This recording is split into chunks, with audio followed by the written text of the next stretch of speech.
আধুনিকতার যুগে সাহিত্য থেকে মুখ ফিরিয়েছে বর্তমান প্রজন্ম।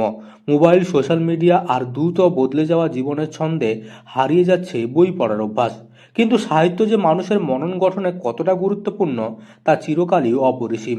সেই বিশ্বাস থেকে ডিজিটাল যুগে ছেলে মেয়েদের সাহিত্যর দিকে ফেরাতে নিরলস লড়াই চালিয়ে যাচ্ছেন 63 বছরের এক কবি। পূর্ব মেদিনীপুর জেলার এগরা 2 ব্লকের উদলপুর গ্রামের বাসিন্দা কবি শঙ্খ শুভ্রপাত্র। বর্তমান সভ্যতার শিশু ও কিশোরদের কথা ভেবেই তিনি কলম ধরেন। আধুনিক প্রজন্মের মানসিকতা বুঝে তাদের উপযোগী সাহিত্য রচনাই তার মূল লক্ষ্য। সাহিত্য যেন তাদের কাছে ভয়ের বিষয় না হয়ে আনন্দ হয়ে ওঠে, সেই চেষ্টাই করে চলেছেন তিনি। কবিতা, ছড়া, মুক্ত গদ্য এইসব আর কি। বই লেখালেখি করেন? হ্যাঁ, কি কি বই লিখেছেন? এ পর্যন্ত আমার 10টি কাব্যগ্রন্থ এবং একটি ছড়ার বই, ট্রেন ছুটেছে কুজিজিক, এটা বেরিয়েছে। আর 2017 সালে সিগনেট প্রেস আনন্দ পাবলিশার থেকে বেরিয়েছে আত্মার সাক্ষাৎকার কবিতার বইটি। এই আর কি বই। কত বছর ধরে আপনি লেখালেখি শুরু? হ্যাঁ, ছেলেবেলা থেকেই লিখছি, ছাত্রাবস্থা থেকেই। কেন লেখালেখিটাকে করলেন? আসলে আমার পরিবারে সংস্কৃত মনস্ক, আমার বাবা লিখতেন। পেশায় তিনি মহানগর নেতাজি শিশু শিক্ষা কেন্দ্রের শিক্ষক। ছাত্র অবস্থা থেকেই সাহিত্যের প্রতি গভীর টান অনুভব করেন শঙ্খ শুভ্রবাবু। সাহিত্যের প্রথম অনুপ্রেরণা পেয়েছেন নিজের বাবার কাছ থেকে। ছোটবেলায় বাবার মুখে কবিতা, গল্প আর ছড়া শুনেই সাহিত্যের জগতে হাতেখড়ি। শিক্ষকতার পাশাপাশি সাহিত্য চর্চা তার জীবনের অবিচ্ছেদ্য অঙ্গ হয়ে ওঠে।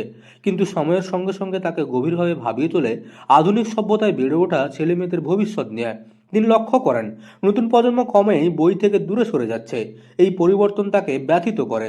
তখন থেকেই তিনি ভাবতে শুরু করেন কিভাবে আধুনিক প্রজন্মকে আবার সাহিত্যের দিকে টানা যাবে। এই ভাবনা থেকেই তিনি অনবরত চেষ্টা করছেন আধুনিক ছেলেমেয়েরা ঠিক কী ধরনের লেখা পছন্দ করে, তাদের ভাষা, রুচি ও ভাবনার সঙ্গে মিল রেখে লেখার ধরন বদলেছেন। গুরুগম্ভীর শব্দের বদলে ব্যবহার করছেন সহজ, হাস্যরসাত্মক ও প্রাণবন্ত ভাষা। তার লেখায় রয়েছে ছন্দ, কল্পনা আর জীবনের ছোট ছোট আনন্দের কথা।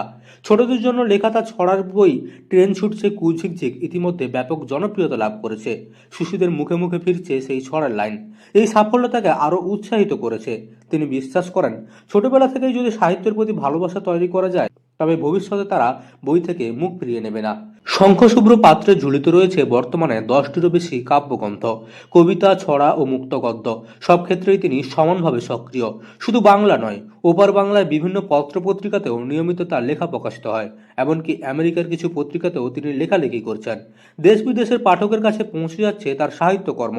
তবে এত কিছুর মধ্যেও তার লক্ষ্য একটাই, আধুনিক সভ্যতার ছেলেমেয়েদের সাহিত্যের দিকে ফিরিয়ে আনা। ডিজিটাল যুগের মাঝেই যেন তারা খুঁজে পায় বইয়ের আনন্দ, কল্পনার ডানা আর মানবিকতার চিন্তার আলো। এই স্বপ্ন নিয়েই আজও কলম চালিয়ে যাচ্ছেন উপকূলীয় জেলার এই প্রবীণ কবি। পূর্ব মেদিনীপুরের এগরা থেকে মদন মাইতির রিপোর্ট, লোকাল 18 বাংলা।